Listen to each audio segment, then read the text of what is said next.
but we were in our original location off the beaten path. You couldn't see us from any main roadway. You couldn't even see us if you were right in front of the building we were in, because our sign was tiny on this little pedestal.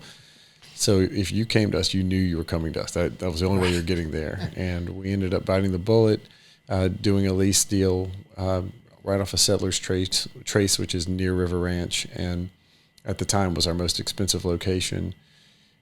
That location exploded. Within 3 months, we hired 4 more therapists, and just we tripled our patient visits.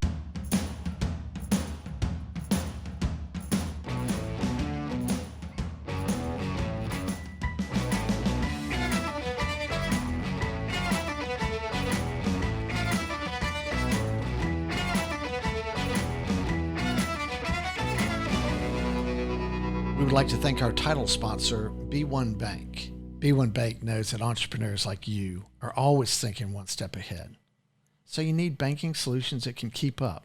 It begins with lending.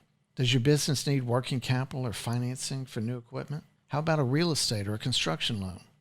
Good news, the B1 lending team is ready to learn your goals and help you find the best lending option available. Now let's talk about uncomplicating your daily cash flow. B1 offers a full array of treasury management services that let you collect funds faster, pay funds more efficiently, and access your information with powerful online tools. Most importantly, B1 understands the value of working with local nonprofits to build a stronger community. They believe in giving back through hands-on involvement with their B1 Community Outreach Program because it's simply the right thing to do. B1 Bank. Be uncomplicated. To learn more, visit b1bank.com. Equal housing lender, member FDIC. Hello, I'm Andrew McLindon, your host of the Next Entrepreneur Podcast. We're here in the Propel Production Podcast Studio in Baton Rouge, and we welcome our guest, Al Moreau III. Correct. Owner and president of Moreau Physical Therapy. Al, welcome to the podcast. Thanks again for having me. Yeah, so you guys have been on a tear lately. I've been trying to keep up with y'all, but let's talk about how many outpatient clinics you guys have now. So currently we're at 21 outpatient clinics, 20 of those being private practice, one of them being a contract management location, and just have been fortunate that we've been able to grow and have some success with that growth. And that's mainly across South Louisiana? Correct. Currently spanning from New Orleans to Lafayette and kind of everywhere in between. Yeah. So that's a lot to keep up with. You have contracted management and therapy service sites as well. We do. In addition to our outpatient locations, we contract and provide management services for hospitals, health systems, and then some private clinics. And so, everything from complete management of their staffing, providing their service staff, and doing billing services for them. All in the realm of PT, OT, speech pathology. We've recently expanded into chiropractic care as well. Oh, that's amazing. All right, let's dig into that. So let's talk about some numbers first, actually. So how many employees you have We are now? just south of 250 employees now. That's amazing. Yeah, It's interesting in doing the research about you. You know, I'd read articles that said, you know, they have now 10 outpatient clinics and then 14 and 18, and you come in as 21. You know, you just opened one like 3 weeks ago. We did. We just opened in Gonzales.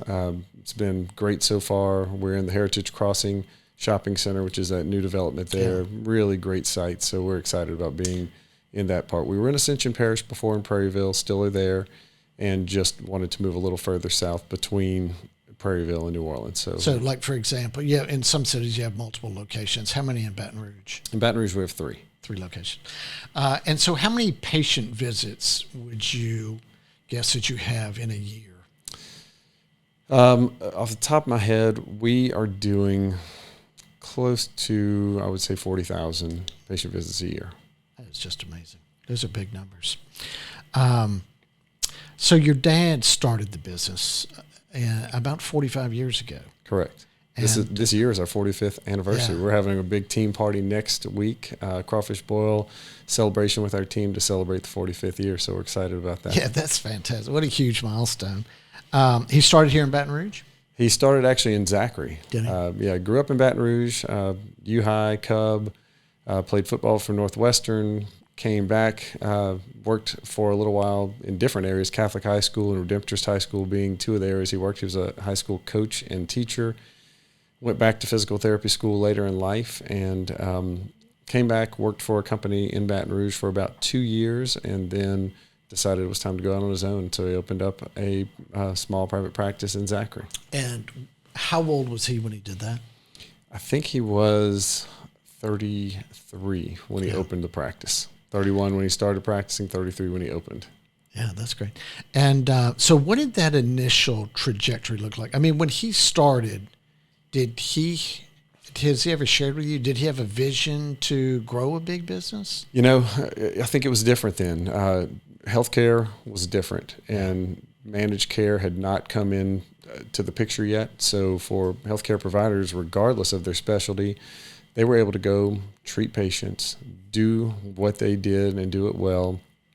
And the reimbursement was pretty even with what they charged for the services. And so, you know, he went into being a clinician. He was fantastic, loved working with people, loved helping people. And, you know, his goals, I don't think were ever to own a huge company, but he did. You know, within a year of opening his practice in Zachary, he was approached by Centerville Field Memorial Hospital in Centerville, Mississippi, got that contract. 2 years after being in Zachary, had the contract for Lane Memorial Hospital.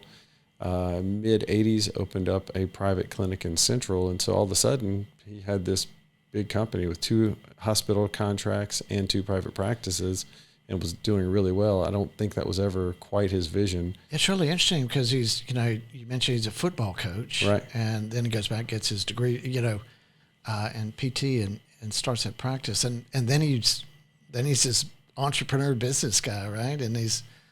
But the demand must have been there, and he filled the opportunity, right? You know, demand was there.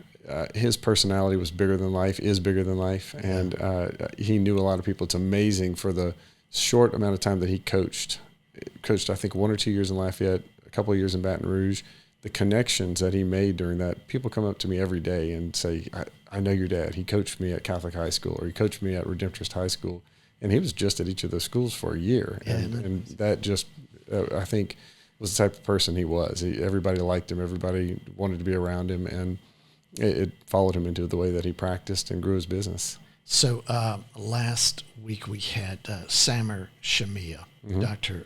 Shamia is a minimally invasive spine surgeon in Covington, right, on the show. And he told a story about growing up, going to the hospital with his father, and following him around, seeing what he did, and knowing that that's all that he ever wanted to do.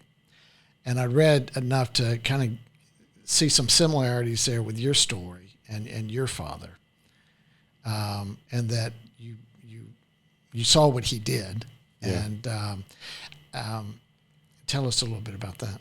You know, I grew up around it. We moved to Zachary.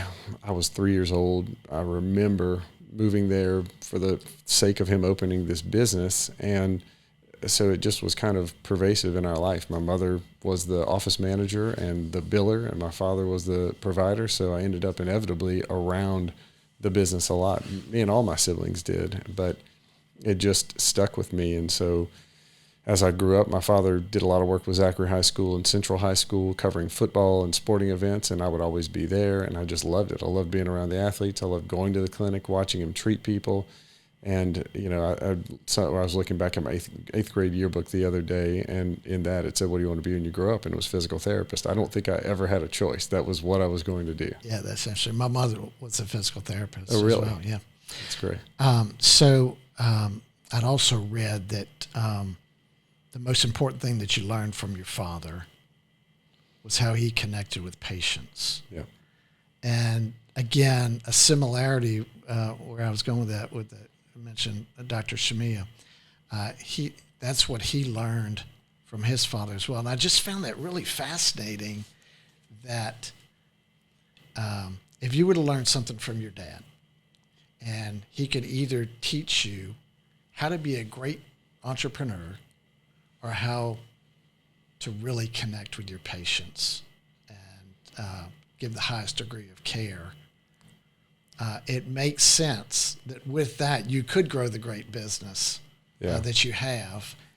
And so I was curious, just from there, if you could just tell us like a little bit about your dad. Oh, look, he's like I said, he's a bigger than life personality. He was always into health and fitness and working out. You know, years back when he was a U-High and then Northwestern football player, he was on weightlifting television shows. He was one of the first people that got into actually lifting weights as a football player.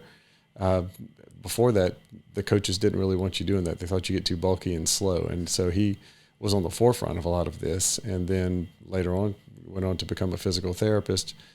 But his personality is that of just being this bigger than life loving man. And so he wanted to help everybody that he ran into. He wanted to do anything that he could to make their life better. And that's what he has instilled in me and in our company. And, you know, we got this tagline, live more, in our company. And that is what we want to provide for our team. It's what we want to provide for the patients that we care for. It's what we want to provide for our communities. We want to help our communities and the people that we serve to live their best life and to live more. And that all comes from him. Yeah, that's cool. I mean, we do a lot of, in our charitable project, McLindon Family Foundation, we provide adaptive bikes to kids with special needs. And so we're in PT clinics, pediatric PT clinics, frequently. And we've been in a lot of them, in many states even.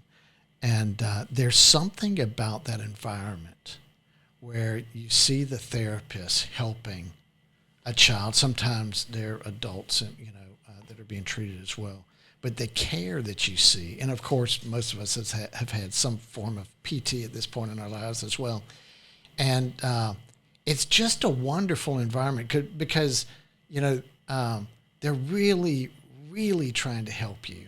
And you can sense a real connection. And they spend time with you, maybe 45 minutes or whatever versus, maybe a doctor comes in and sees you for a few minutes and leaves. But there's some real connection that happens there. But we get to see the passion and the love that these therapists have for their young patients that we support with the adaptive bikes.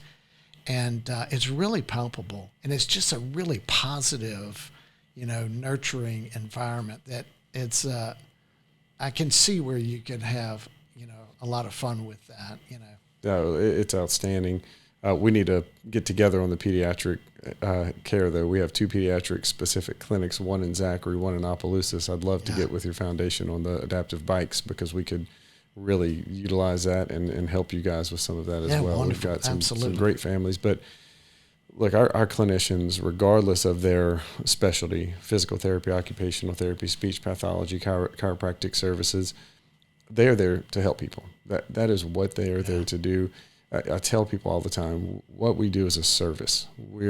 Of course, we have to have a business and we have to make sure that we're fiscally responsible and do these business things. Right. But at the end of the day, the only reason we exist as a profession of healthcare providers and then as a company is to help and serve other people. So, the passion that you see in those clinicians that you're interacting with, they're here for a reason. And you said it, we get to actually spend time getting to know our patients. We're not 3, 10, 15 minutes in and out. We're there for 45 minutes to an hour, hour and a half with them, getting to know what's important to them. What can we do to really make them live their best life? How can we help them to succeed? And it's a powerful relationship that we actually gain and develop with our patients. Yeah, and through the work I mentioned, we see the kids' reaction to the therapists and how much they love them, which is wonderful. But the therapists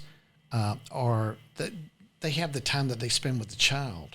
But when we interact with them and they're helping identify a child that could benefit from having an adaptive bike, and then they have to, help select the bike and everything that goes into that, that's all after hours. That's all on their own time. Yeah.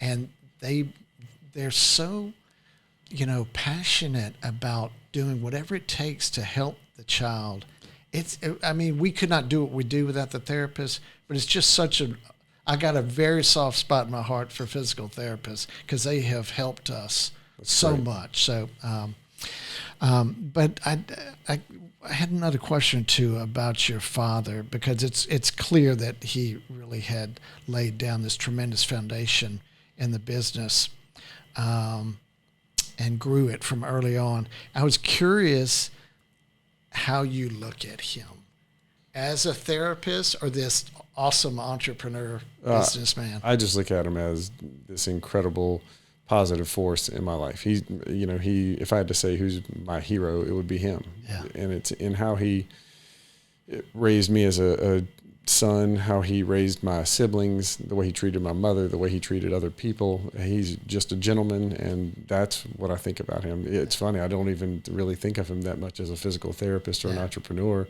Yeah. He's my dad, for sure. And he was a great influence on everything I do. So is he still engaged in the business? He's not. Yeah. So did y'all do a buy sell kind of thing? Yeah, we did. In 2001, I acquired a small percentage of equity along with my partner. I've got a partner, Christina Fauché. And then in 2010, I was able to acquire a majority stake in the company at that point.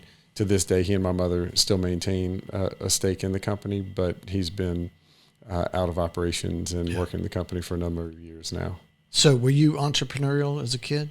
Did you do the lemonade stand or anything like that? I wouldn't necessarily say I was a super entrepreneurial as a kid. I was involved with sports. I was busy, but I always had a job, and that was something that from a young age, and I think it was instilled.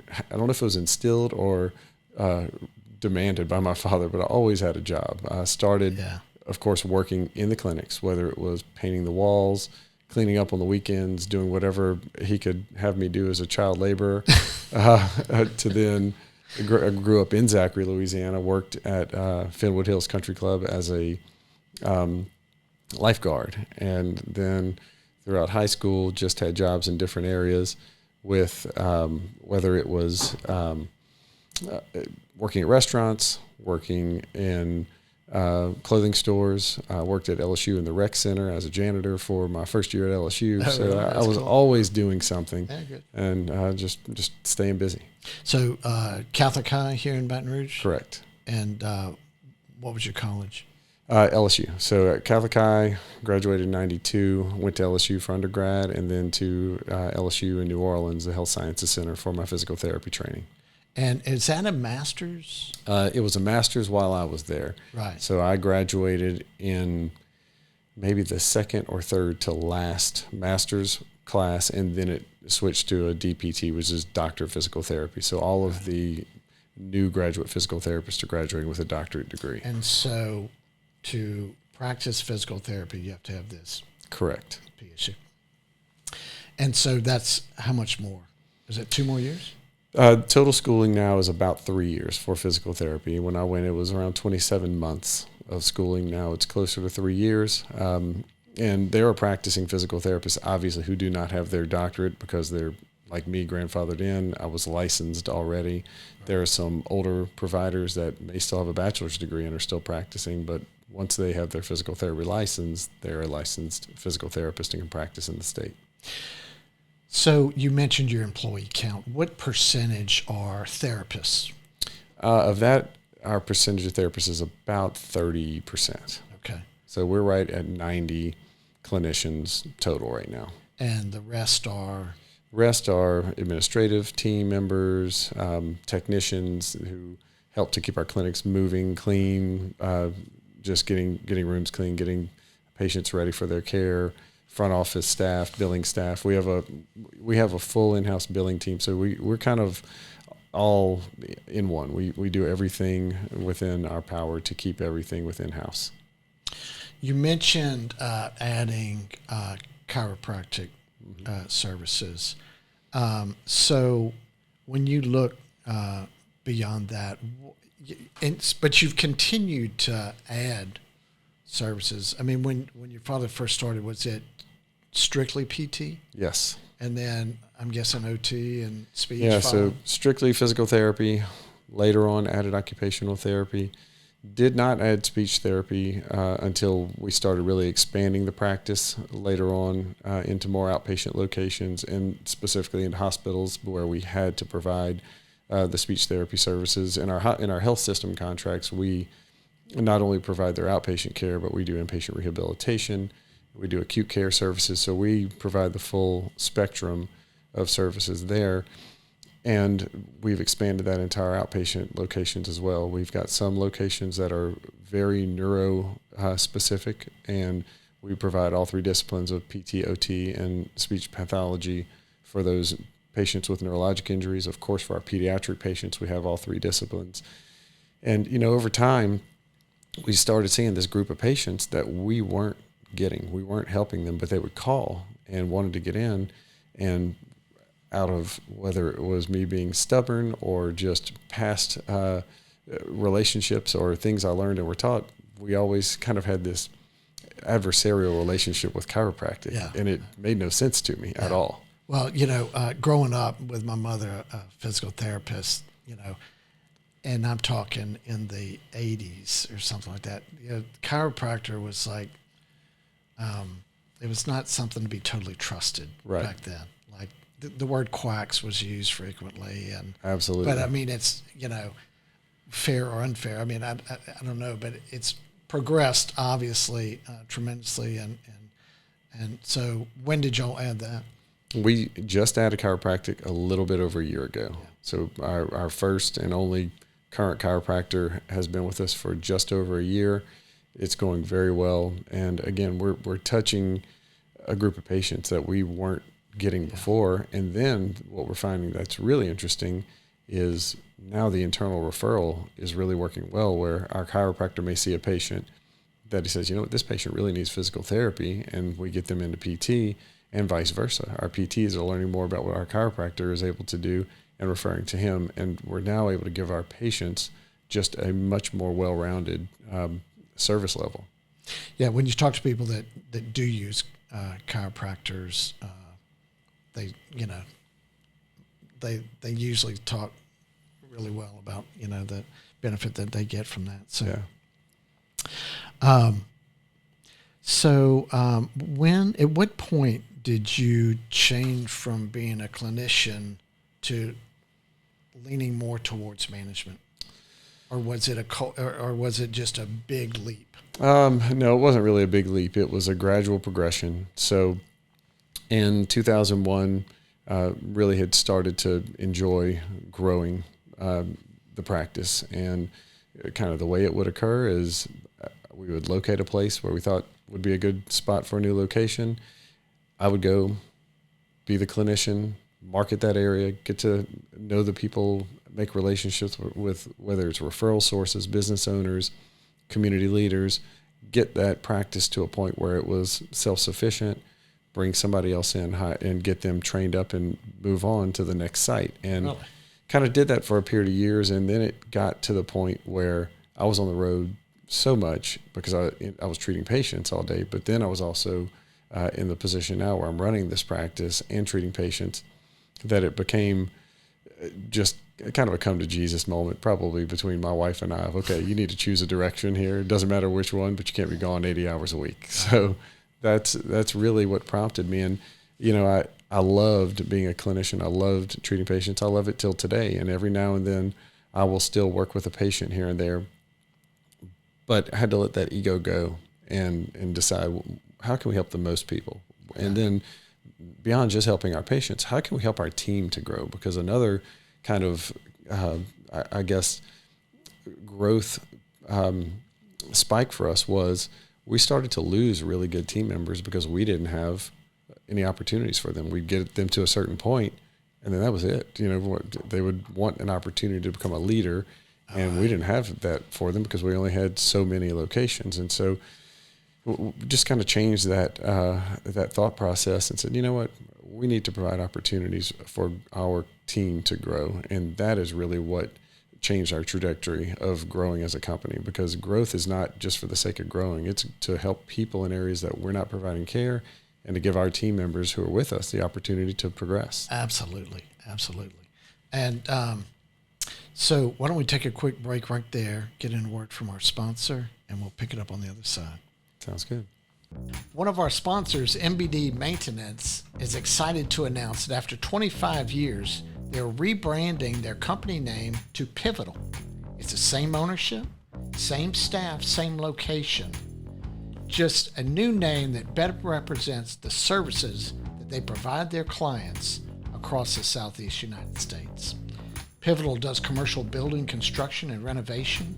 They do tenant improvement work in retail and office facilities. They do installation of dock doors in distribution centers, storm and fire damage repair, and catastrophe recovery for national disasters. The team at Pivotal is simply the best. They're experienced, they crush schedules, and they have an impeccable safety record. If Pivotal can help you with your next project, you can find them online at pivotalperforms.com. And we're back with Al Moreau III. Man, it's really interesting hearing you say that you would travel around and open a clinic, and get it to stabilization and then move on. I mean, so how many times did you do that? So the first clinic that we did was in Baton Rouge on Old Jefferson Highway, kind of near Hushatoo. And that was our first Baton Rouge office. I had grown up in Zachary, lived in Zachary, but went to Catholic high school in Baton Rouge, went to LSU, had a lot of connections and people who wanted to come and see us, but they weren't driving to Zachary or Central. So convinced my father to let me try a clinic in Baton Rouge, and we did that. And so it wasn't a real stretch. Didn't have to drive very far because that clinic was in Baton Rouge, and I lived there at the time. So that one worked out pretty well. And then we got it up and running and did well with that. The next clinic was a little different.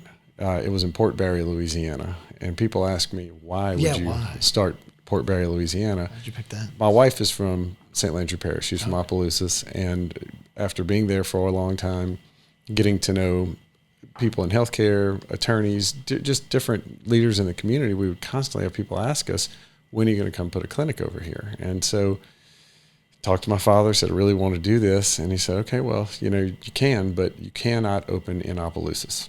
And I said, well, why? That's the biggest place in St. Landry Parish. He said, well, we've got good friends that are PTs there. So you have to go speak with those guys and ask them where in the parish you can open that's not going to affect their business. So I had this meeting with these two guys, and they were, I could tell, not very happy that I was having this conversation with them. And they said, you know what, you can go to Port Barre.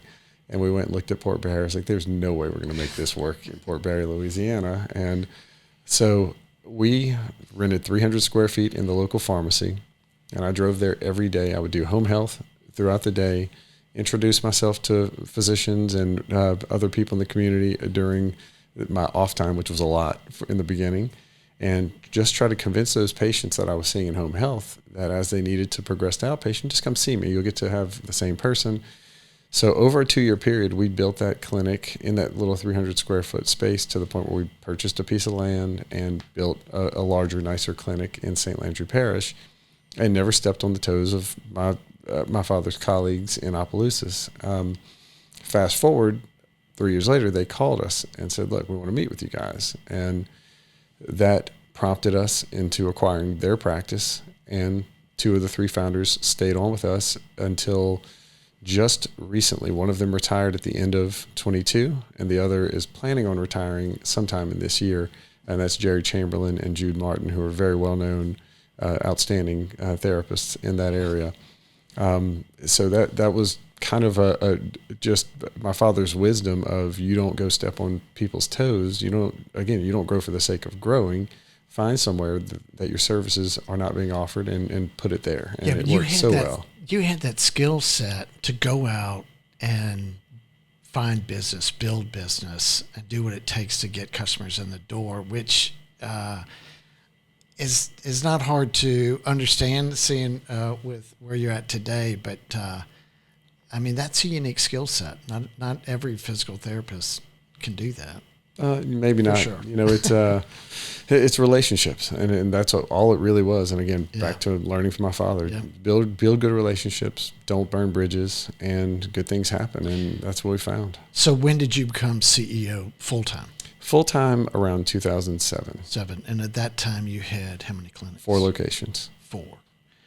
And so when you started full time, meaning you're out of the clinic, you're the CEO.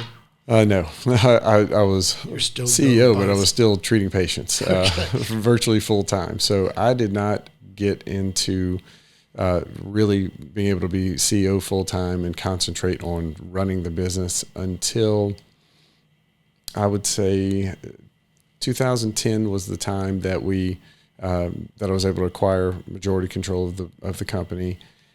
Probably about 2015, I actually started backing away from patient care, and then that transition occurred from that point. Okay, so so you're juggling the balls, doing both for a number of years. Correct. And then so when you went full time as CEO, how many clinics did y'all have at that point? 7. 7. Correct. So from 2015 to now, 7 years, you've gone from 7 to 21. We've expanded fairly rapidly throughout that time frame. Yeah. So, what was that like when you began to get into the business side of things, the financial side of things? I'm imagining there was this when you start to see the financials and the cash flow in particular. What was that like? Oh, it was eye opening. Extremely eye opening. Just seeing areas that we can definitely do better in. Nobody's paying attention to this over here. Nobody is paying attention to this, whether it's an expense or a revenue generator. They're just little small areas that we've got to pay attention to make sure that we're doing everything the right way.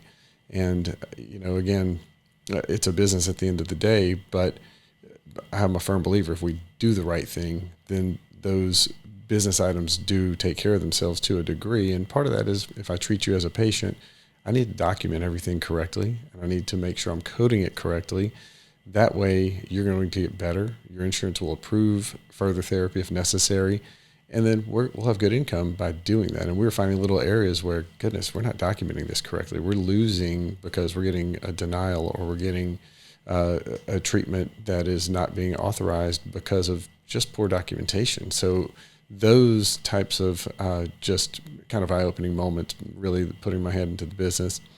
And then, of course, Christina Fauché, who's my partner, I've mentioned her before. She's our chief of operations, and that's really her role now. Does an outstanding job of making sure that we are truly following all of the rules correctly and doing the right thing, and then it turns into success on the business side. Yeah, and the rules a lot have to do with insurance. Correct. Yeah. So how many people are involved? Like when you look at an organization your size, you mentioned about 30% of the 250 or 90 clinicians and a lot of admin folks. How many are in like dealing with the insurance? Everybody has a role in dealing with the insurance. Of course, the clinicians do because they are the ones documenting and coding for the care they're giving. Our front office team has a little bit to do with that because they'll verify benefits. They will get further authorization for visits if we need to extend. And then we've got a billing team and a billing staff that they are the ones that are dealing the majority of the time with insurance because they are the ones dropping the claims and then working through any denials. So really hands-on with those insurance companies at that point. So the answer is everybody. The answer is everybody. That's the biggest change I would say that has occurred in our business is just how difficult working with all the insurance companies has become because it is now a full-time business just to do that. I remember years ago my father told me, he said, if I could do what I'm doing now and didn't need to have the income to live on, I would keep doing exactly what I'm doing and not worry about getting paid because he hated the changing regulations. Yeah. And it, it is what it is. That's all I've known. So we continue to go that way, but he lived in a different time where he was able to just treat his patients, write his notes and be done. And it's just different. Now regulations have changed tremendously. So your father's running the show for a long time. You come in, and did you have the rope to run it the way you wanted to? Was there overlap there? How long did it take for you to get your voice? It was a transition over a period of time. That we would go eat breakfast together every Wednesday at Christina's breakfast restaurant downtown for years, and that was our business meeting. And that was kind of that transitional time where I would learn from him and learn what he did, and I would learn what he didn't like to do. And what he didn't like to do was really manage the business. He loved to treat patients, and he loved being the clinician. He really didn't enjoy some of these things that needed to have some attention to the details paid to. And so I started leaning towards that role. So there was never really a time where we had any conflict with any of that. Yeah. We had our roles that we both enjoyed, and he continued practicing until I would say maybe 6 or 8 years ago, and was happy as could be just going to the clinic, treating patients, and not having to worry about anything else. It didn't. Man, that's a definition of success. Oh right? yeah, he loved it. He'd ask, somebody told me we have a location over here. Is that right? Yeah, I think that's right. That's fantastic.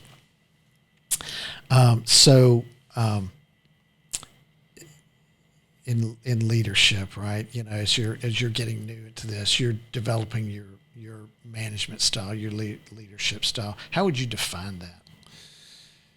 I never thought about how I would define myself as a leader. I hope that my team sees me as a leader who cares, because that is what I want to do. I'm part of the team. I'm not just a leader who is telling them what to do. I'm truly part of the team. I want to be a teaching leader.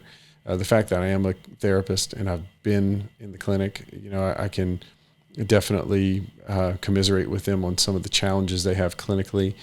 And so, I want to be that type of leader with them, and that they know that I've been there and I can help them through these situations when they're struggling with something or trying to figure out what's the best way, the most efficient way to get through here. So it's more of a team working type of situation and leadership for me. So I want to dig a little bit into culture, right? And so how would you define the culture of Moreau Physical Therapy, and then how challenging is that to keep it alive as you expand?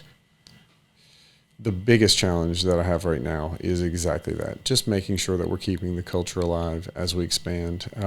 But the culture that we have is one of service, and that we mentioned it earlier today, but that is really the most pronounced part of our culture. It's just that of service. And again, it's us serving others. It's us serving each other, helping each other to make sure that we are doing the best that we can to have every day go smoothly, every patient receive the best outcome that they can, the best care that we can provide, and that each of our team members knows that they're appreciated and are part of the provision of that service and that care. So that is really what our culture is about.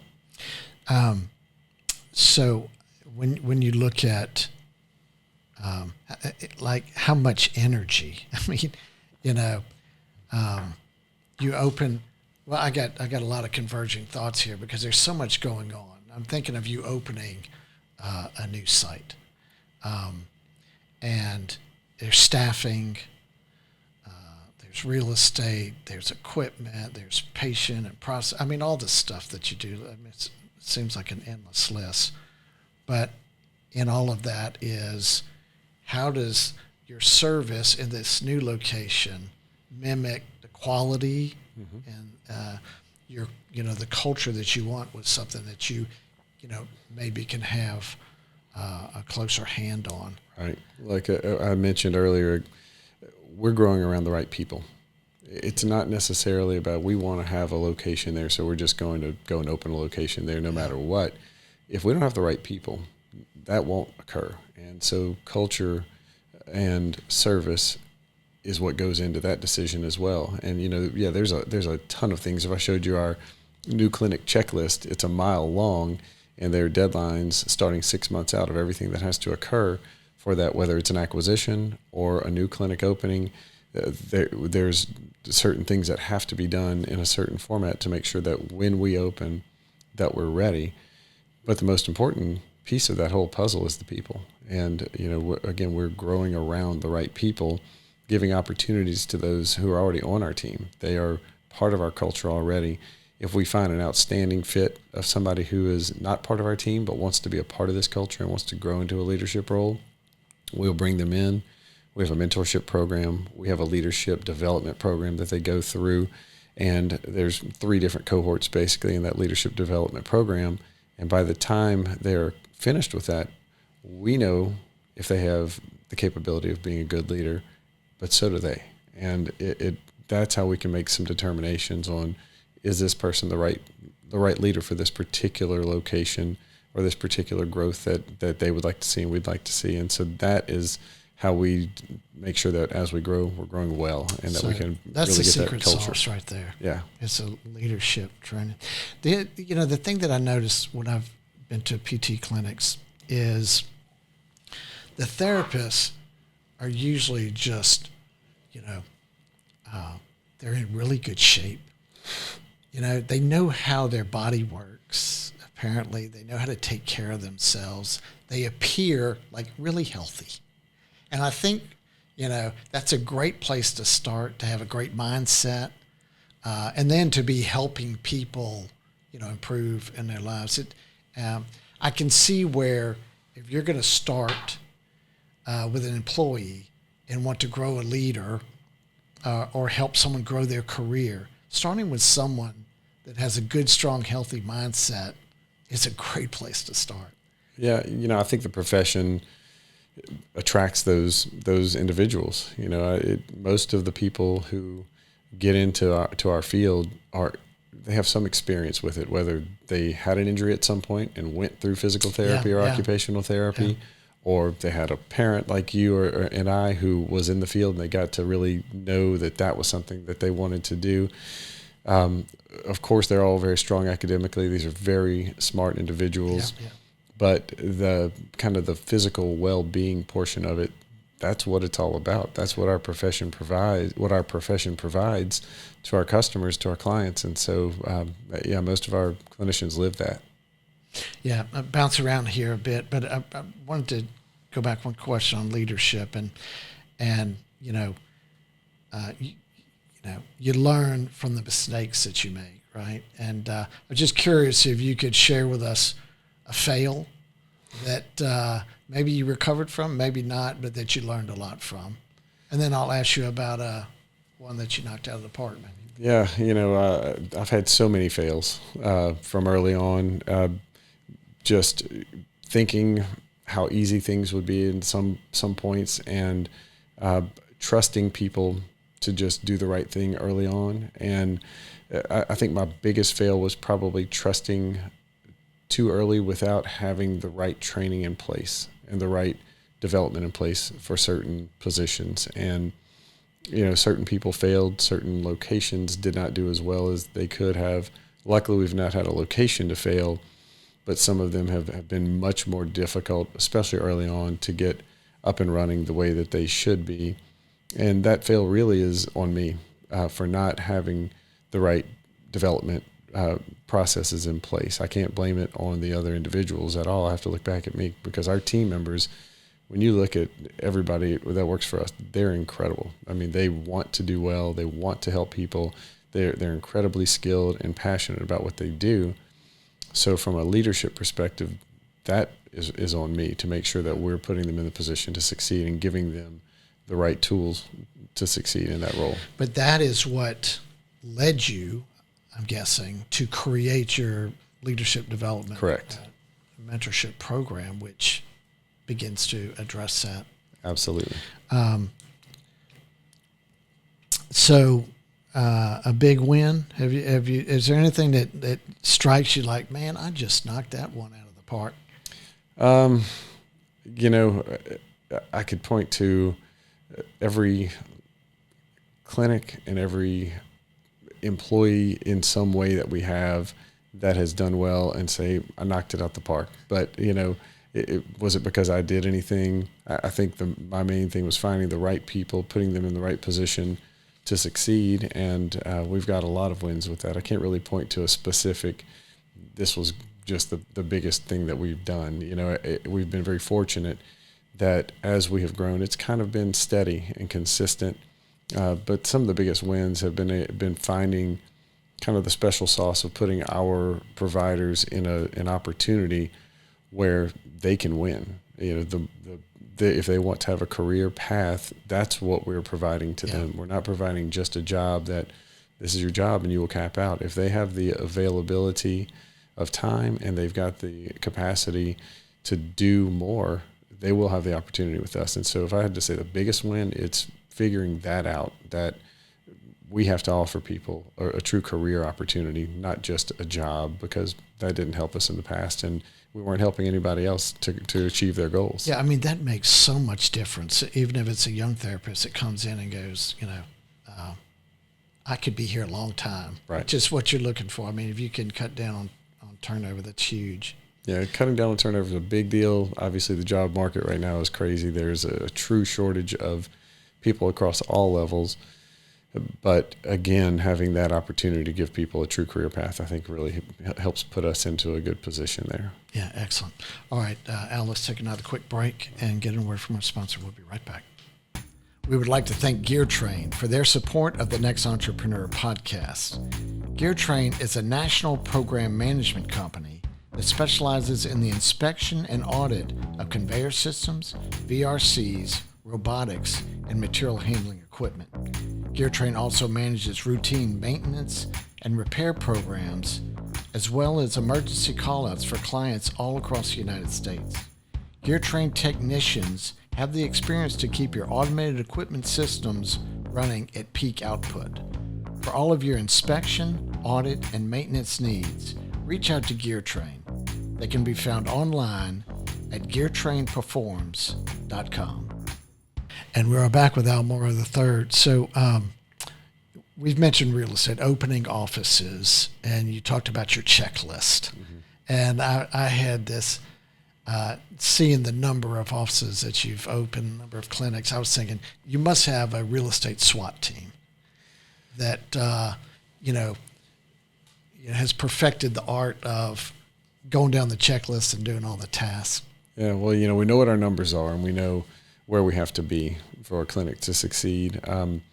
Real estate is not our primary focus. If we were acquiring all of our real estate right now, we'd have trouble growing our clinics and really providing those opportunities the way that we are currently. But we do own some of the real estate. And, just the situation, it just depends. Our newest location in Gonzales is at Heritage Crossing, and we really love that development and wanted to be in that development. So we do not own that real estate, obviously. It's a good commercial development. The last two new openings have been that way, just been a lease in an area that we really wanted to be in. When we have acquired practices, there have been times that we've acquired the real estate. There have been times that we have not. And again, it just depends on the situation with the owner, depends on whether they were leasing, whether they owned, do they want to keep that real estate as part of their retirement, right, with us typically having some first right of refusal or first option to buy type of deal. But real estate is it's important. And as we grow, we're trying to really refine what works best for us. Yeah. Is it being on a corner? Is it being in a strip center? How do we make sure that we get the best return on that investment if we do invest in real estate? Or is it just better in this facility to lease and know that that's an expense, and we're going to be in the best spot that we can? And so real estate is not really the main factor in this at this point, but it certainly is a factor. Yeah, I mean, some people will go down the path of, I want to own my real estate, I want to build equity. Mm-hmm. They're putting their 20% down, and so that's eating up their operating capital and their working capital, and so it's hard to expand. Right. The real growth is through the revenue, which happens through your patient visits, which happens through all your clinics, right? So, it applies across the board. Fast food, mm-hmm. What is your model? Building equity or building revenue. I mean, it's Right. it's not mutually exclusive, but it's interesting that when you talk about real estate and having the right place, whether it's a hard corner or wherever you need to be, it's one thing to have a great business, a great staff, and doing a quality service. But if it's a B location, it's just, fine tuning that and taking that model and getting it in an A location at the right price can make a big difference as well. It can make a tremendous difference. We, in Lafayette, we have a great team, great staff, great product there, but we were in our original location off the beaten path. You couldn't see us from any main roadway. You couldn't even see us if you were right in front of the building we were in because our sign was tiny on this little pedestal.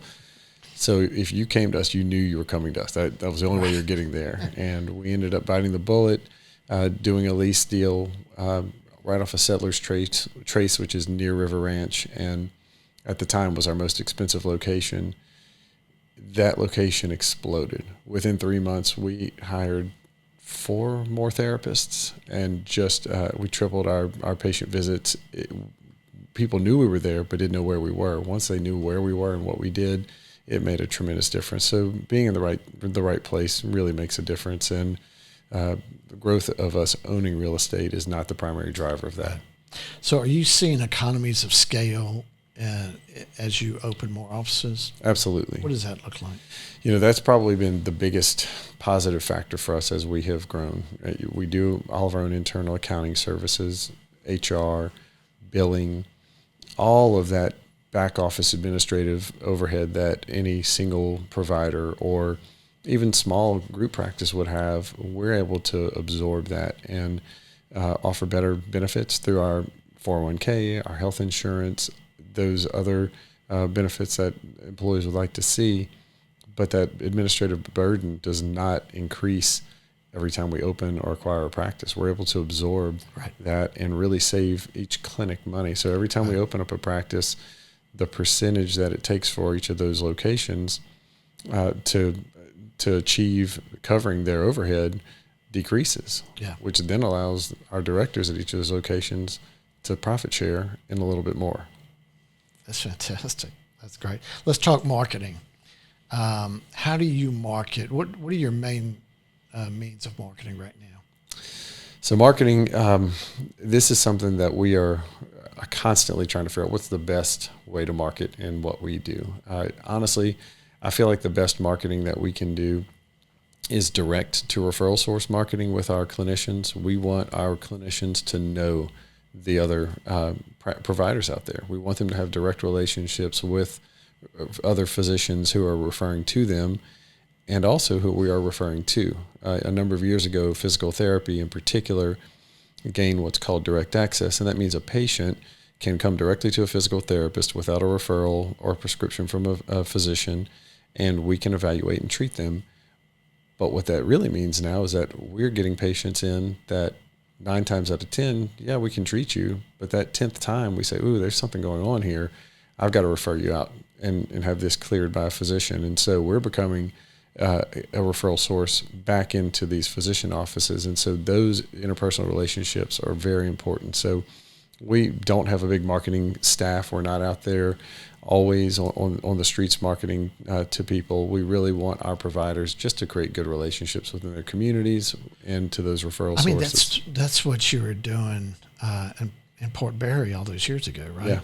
Yeah. I mean, that's part of the business. That's just the model. It's have good relationships, do the right thing, and things tend to work out really well for us.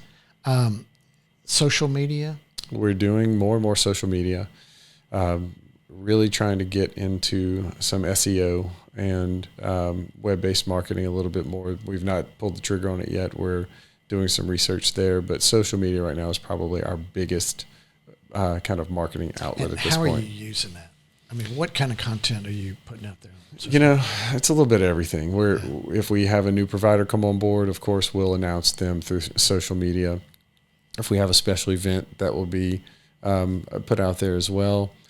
if somebody in our team just has a good personal accomplishment, we put that out there. And, honestly, the social media posts that get the most attention are those personal ones. It's not about what we do as a practice. It's not about trying to advertise something that we do. It's when we put something fun or good that one of our patients or one of our team members has done. Those are the social media posts that really people identify with that. It's just real. Yeah, that's fantastic. So it's all about the staff and good stories and making your customers aware of who they are and what's going on there. Yeah, that's great. So why don't we start to talk about the future and what your plans are, what your goals are for growth or otherwise? Yeah, you mentioned you plan on opening a couple more stores this year. Yeah. But as you look out 5 or 10 years, do you have any specific goals in mind? I've got specific goals, but they're not necessarily about a number of locations. The goals are more about continuing to develop the best team that we can, and then providing those opportunities for them. Some of those growth opportunities may be internal. It may be within the locations we currently have. Some inevitably will be growth opportunities into new locations. We will have 2 new locations that are planned to be open prior to the end of this year, and both of those directors that are coming into those locations are people who have been with us for a period of time and gone through this training and are ready to move into those roles. So a specific growth goal of a number of locations or revenue, that's really not what it's about for us. It's more of how do we give our team members a really great career path opportunity, which we will then inevitably see growth occur from that. That takes care of that, yeah. Correct. So when you look at the largest PT practices in the country, I know nothing about this, but do you know any numbers, like what does a super large PT practice look like? There are some giant practices out there. There's some publicly traded companies that have got 1,000+ clinic locations. Wow. There's a tremendous amount of consolidation in the market right now. Private equity groups coming in, publicly traded groups coming in and purchasing clinics. We're completely privately owned and therapist owned, and we're proud of that. We are now the oldest therapist-only owned company in the Baton Rouge area for certain, but likely in the state at this point. I think we're probably the largest in the state as far as locations go, but again, that's not a metric that I'm even that proud of. I'm more proud of looking at the success that our team members have and watching them really just do so well, and looking at the outcomes that our patients have. And when we look at our patients, we really look at 2 really big factors: patient satisfaction and outcomes. And those are the things that make us really proud. Well, I really like how therapists can measure progress. If you've got a stiff elbow, shoulder, whatever, when you start, they're measuring that degree. And I mean, it's like, of course, that's all part of it, right? But I mean, they know that they're doing their job right, but it also makes the patient feel like, hey, I'm really making some progress. Oh, absolutely. And look, part of the trick of it is find out what's important to the patient, because patients don't really care that they have 140 degrees of shoulder flexion. They may just care, I can get the sack of sugar out of my top shelf now. Exactly. I mean, that we have to make it real for our patients. It can't be so clinical all the time, because we have to listen. Patients sometimes are just yelling at us of what they want to accomplish, but we can get blinded by, well, we have to achieve these numbers. Well, it's not the numbers. It's functionally, what are we really achieving here? And that's where the success comes from. So you have 3 kids, still fairly young. Any showing signs of following granddad's and dad's footprints? At this point, I don't know. I'm not, none of them yet. Too young. My daughter is actually a freshman at LSU, and she is in kinesiology, which is a path towards physical therapy, but she's pre-dental. And she's pretty set at this point that she is going towards dental school, and she's doing fantastic in school. Awesome. I've got a junior at Catholic High School, and then an 8th grader at St. Aloysius. So, we'll see where they go. But they're great, and they will do well at whatever they do. So I'm excited to watch them grow. As a parent, I've kind of figured out that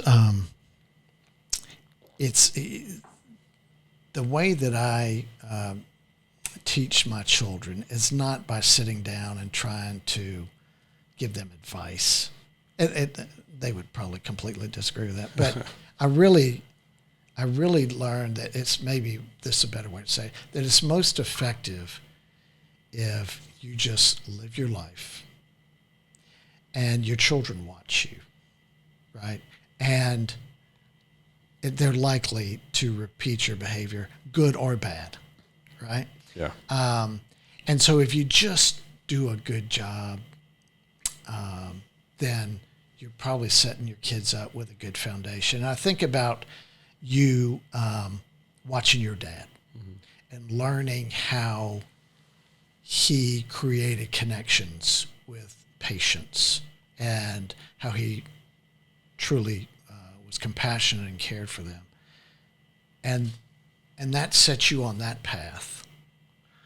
And I'm just curious what you think as you reflect upon now that it's obvious that that's what you're doing and your kids are watching you. Just curious what your thoughts are about that.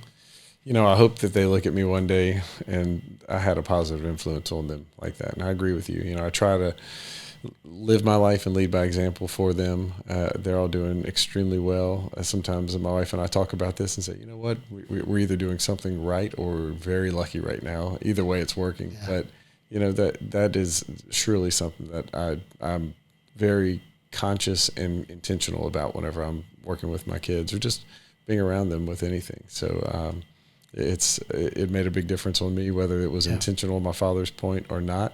So I hope I can have that effect on them in a positive way.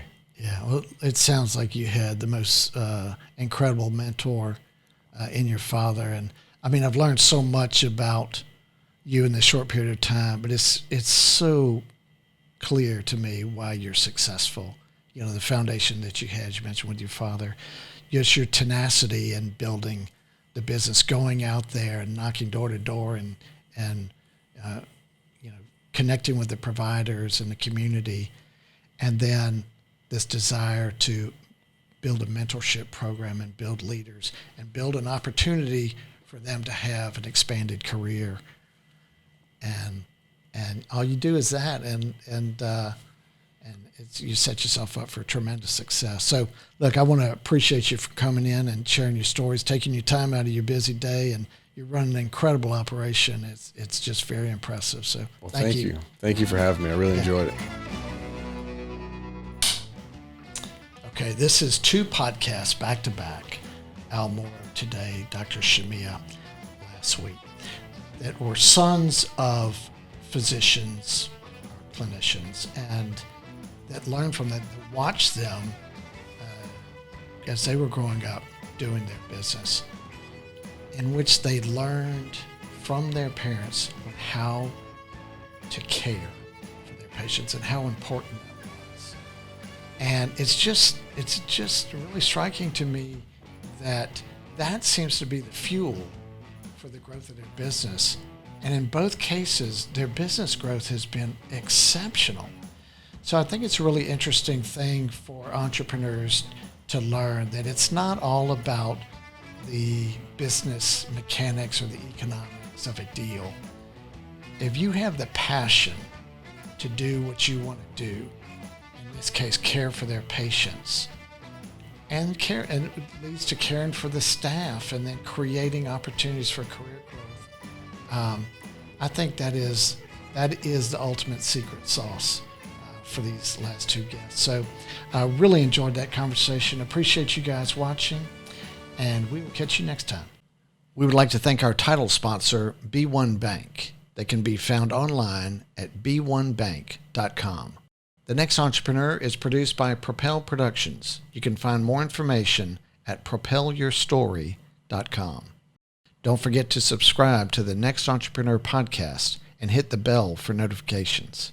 You can also follow us on social media. The links are in the description below.